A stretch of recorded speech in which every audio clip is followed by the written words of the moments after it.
How about our first guest?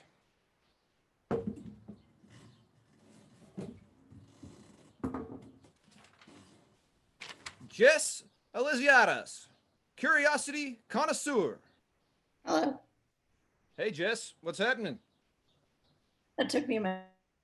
This is only like my third Zoom call, so. That is cool.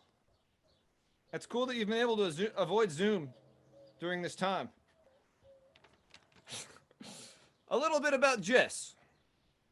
Since moving to the Alamo City in 2004 to attend the University of Texas at San Antonio, Jess Elizarraras spent the last decade writing about and eating her way through her adopted city. The Rio Grande Valley native enjoys climbing giant towers of seafood and putting too much Lucas on her fruit cups. Now, as the Chief Engagement Officer for Dorchel Distilling and Brewing Company, Jess is exploring the fascinating world of marketing, PR, and event planning. Ladies and gentlemen, Curiosity Connoisseur, Jess Elizarraras. Hi. So thank you for being here and letting me be a part of this. My name is Jess, soon to be Jess Elizarraras Skratsky, not making it any easier for anyone ever. But that won't be until I make it to the Social Security office. And this is a millennial love story.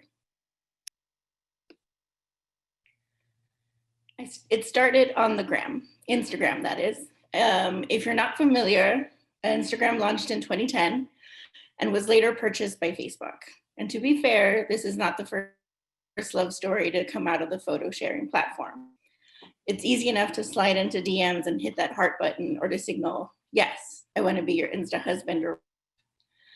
It was the summer of 2016, picture it. We were all dialing that hotline bling. I was dabbling in dating in San Antonio, or as my therapist liked to call it, doing my research. And minutes turned into Frankenstein's monster. I was then the food and nightlife editor at the San Antonio Current, covering restaurants, bars, coffee shops, etc. And part of the job was using the publication's Instagram and filling it with seafood towers, crazy milkshakes, micheladas, or the latest drink special on the strip. TJ moved here from Tampa to work at USAA's main campus. He followed the Current, looking for cool spots to visit. I would post, he would comment. Eventually, we followed each other on our personal accounts. And on the night that we met, I was visiting a friend at her apartment complex. Live Happy was the mural on the wall, and after many a failed experiment, I was ready for my happy. Fast forward 6 months. As friends, we learned our likes, dislikes, heartaches, family dynamics, pet peeves. My mentor kept asking who this guy I kept hanging out with was, and I brushed it aside until I couldn't any longer. Friends turned into something more, and we just worked as a couple.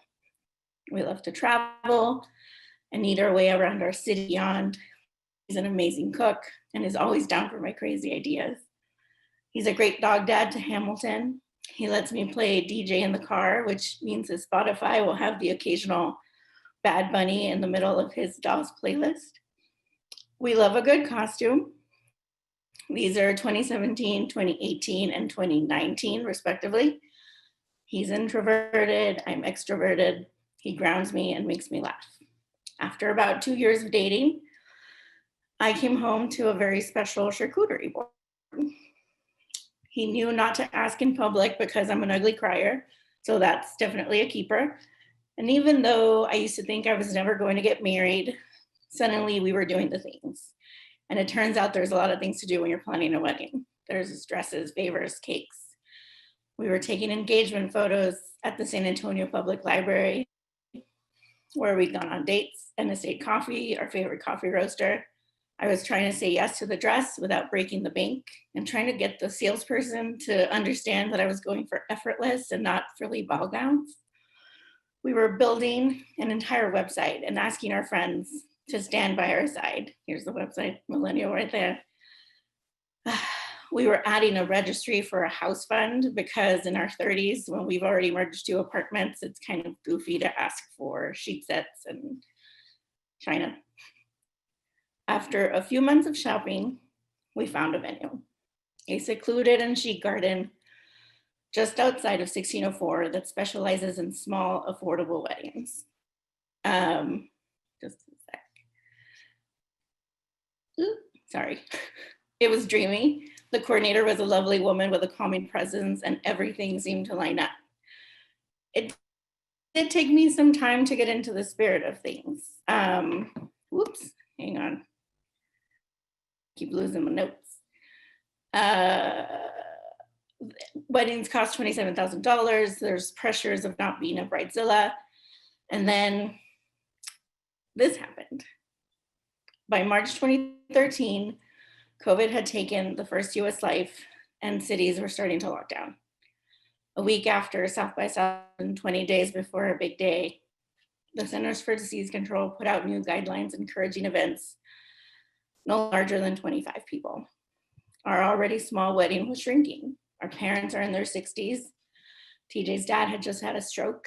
My grandmothers are in their 80s, one's in Mexico. And one of our best men lives in Seattle, one of the early epicenters of the disease. Oh, did I mention that I work in the food and beverage industry and we were trying to figure out what it meant to close a tasting room. Our saving grace was that we hired an angel to plan what would have been our tropical brunch wedding. Jordan of Love All the Days talked us through what postponing the wedding would mean. Would vendors cooperate? What deposits would we still have? Were we screwed? 5 days after the CDC's guidelines were released and as San Antonio began to shut down in earnest, we went to the Bexar County Courthouse and took out our marriage license. The couples who sat around us had an equally resolute look on their face that said, we're doing this thing, damn it. By Saturday night, I still didn't have flowers, but had sent off a Hail Mary email to Texas's best grocery chain. On Sunday morning, we picked up our 6-inch cake from a local baker who couldn't find flowers to match our theme because grocery stores were running out of everything.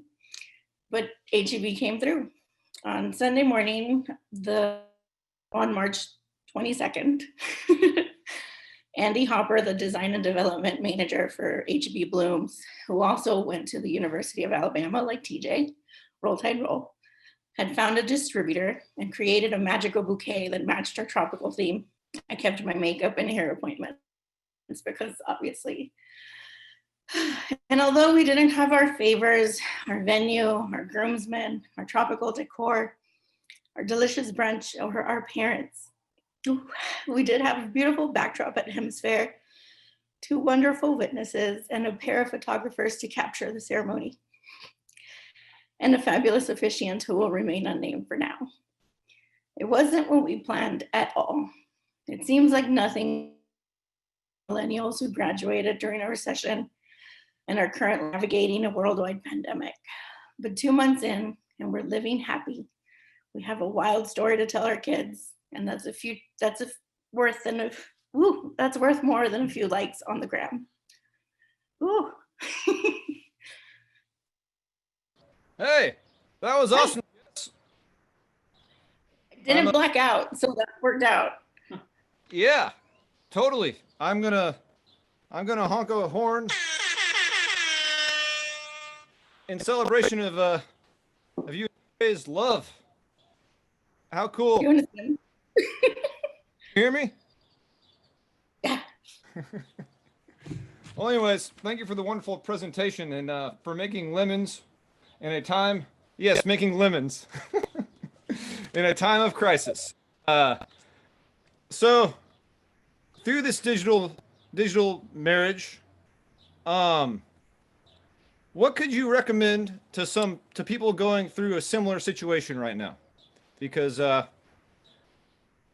no one saw this coming, and it's a strange time, and there's tension, but you made the most of it, and you celebrated your love in a digital age, and you played it safe.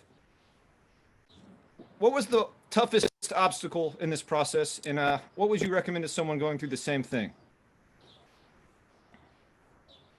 I think weddings are going to look a lot differently now, but what saved us was that we took out event insurance. I have to share anything with any future brides or grooms is that you really, as part of the budget, and to temper your expectations. Well, do y'all have honeymoon plans yet? We were supposed to go to Berlin's, but now we'll see. Well, I'm really excited for y'all, and that was a beautiful presentation. So thank you so much for making the most of it and entertaining us with your story. Of course.